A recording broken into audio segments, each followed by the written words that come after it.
This excerpt comes right at that moment. Charlie has stolen this truck in an attempt to get off of the compound, and he has subsequently kicked the driver, literally jumped through the driver's side window, wrestled with the driver behind the wheel, ended up kicking the driver out of the truck, all as the truck is moving quickly, and Charlie has managed to get into the driver's seat, and he's trying to make a break for it. With the driver out of the way, the guards outside had a clear shot at me. I saw them lifting their rifles again, pointing them at the open door of the truck. But now I had the steering wheel in my hands. I had the gas pedal under my foot. There was no time to close the door. I just hit the gas. The truck jolted forward. The door swung wide, hit its limit, and bounced back, slamming shut.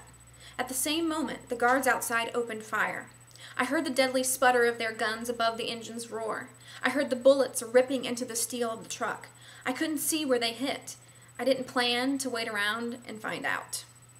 I floored the pedal. I wrenched the wheel. The scenery outside, the fence, the towers, the barracks, the guards, it all went into a swirling blur as the truck turned and turned. I caught sight of the compound gates, the guards standing beside them. I pulled the wheel back over. Dust flew up on every side of me as the truck righted itself and shot forward. A cloud of dust rolled up over the windshield. I peered through it desperately, trying to see the way. Dimly, the world outside took shape again. There were the gates. There were the gate guards. Only seconds had passed since I'd broken out of the barracks. The two guards had been swinging the gates open to let the truck out. The gates were still open, or half open anyway.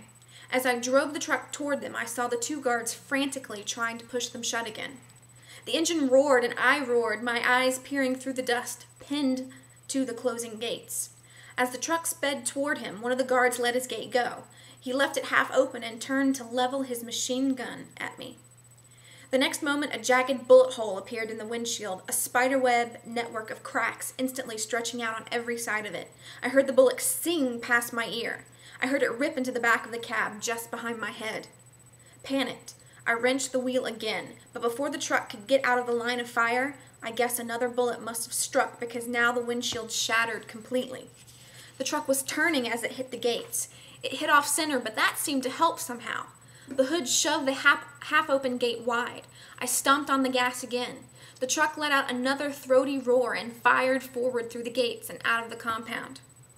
This is what I saw in the next insane, panicked, terrified second. I saw a dirt road leading through a small field of grass and wildflowers. I saw a field end in forest, what looked like deep forest that went on a long, long way. I saw the dirt road become a dirt trail that vanished among the trees. I saw blue sky and big, lofty clouds blowing over by the treetops. I wrenched the wheel one more time, straightening the truck on the dirt road. I sped toward the trailhead, toward the protection of the forest. I never made it. The road was rough. There were deep holes in the dirt, big rocks strewn about everywhere. It wasn't a road made for fast travel. And I was traveling fast. Very fast. As fast as that truck could go. The pedal was hard against the floor. My speed was increasing with every second. The cool air was streaming in on me through the broken windshield, and so was the blinding dust. Grass and white wildflowers, meadow and woods and sky were rushing by the windows on either side. The truck was bouncing crazily, lifting up high on every rock, dropping down hard, diving and jolting with a sickening crunch into each new hole. I didn't care. I paid no attention. I never touched the brakes. I never let up on the gas. I could still hear the rattling coughs of those machine guns behind me. At least I thought I could. And that sound was stuck in my imagination now. I could hear it in my mind anyway, and I could practically feel the bullets flying after me, searching out my flesh, trying to tear into me, to tear me apart. All I wanted was to get to those trees. That's all I cared about. To get into the darkness of the woods before the guards and their guns caught up with me. But it was no good. It was too fast for that road, those rocks, those holes. I was too wild with panic, too desperate and afraid to keep control of that speeding truck for long. It was a rock that did it in the end.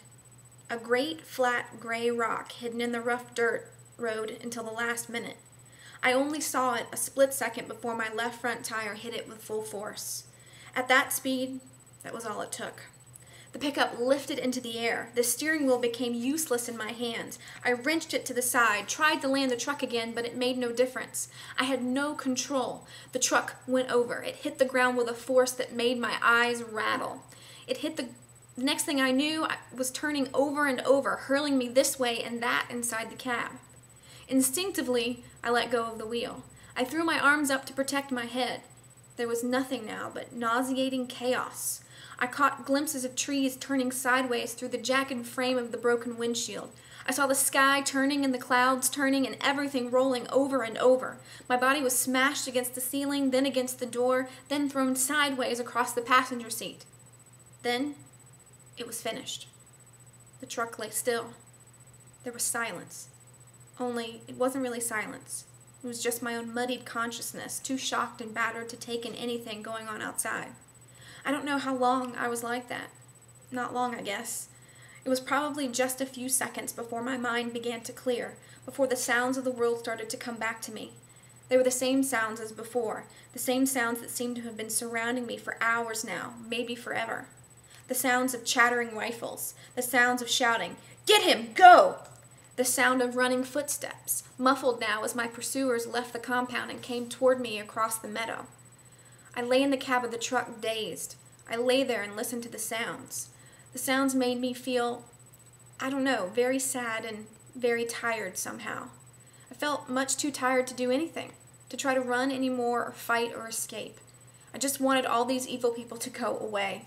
I just wanted them to leave me alone. I wanted to be home again, back in my own house, in my own bed, waiting half awake for my mom to call upstairs and tell me it was time to get ready for school. Why were these people hurting me? Why were they after me? How could I stop them? I was just a kid. I lay there in the cab of the overturned truck and I just wanted to break down and cry with weariness and frustration. Lazily, my head rolled to one side. My vision seemed dull. The world seemed covered with shadow. Through those shadows I could make out the light of day. I could make out the scene through the truck window. The world out there seemed to be very far off. It seemed as if it had nothing to do with me. There they were, same as before, those men running after me, those men with rifles coming to get me, coming to drag me back to the compound and strap me back in that chair and shoot that poison into me and watch me scream and scream until I was dead. There they were, coming closer every second. And I was just too tired, too sick, too beaten to go on running anymore. Well, I won't tell you what happens next, but Charlie soon comes to learn that he is a wanted man. In fact, he's been in prison, having been convicted of killing someone close to him. He is accused of being one of the nation's #1 most wanted terrorists, a member of a rebel group called the Homelanders, and he's even been accused of plotting to destroy and kill thousands of Americans. And to make matters worse, apparently, an entire year of his life has passed since that night he fell asleep in his bed at home. He's now 18, and he can't remember a thing he's done in the last year. Charlie can't and won't believe what all these people are saying about him. He loves his country more than anything else. He wants to serve it, and he knows that what everyone is saying has to be a lie. He would never kill anyone, and he would never plot to commit terrorist acts. It's like he's stuck in the middle of a nightmare that he can't wake up from, but he has nowhere to turn. When he receives a mysterious message from a total stranger, Charlie figures out that a major terrorist attack is about to take place. And he knows that it's up to him to stop it, even if it means that he is captured, and even if it means he might be killed.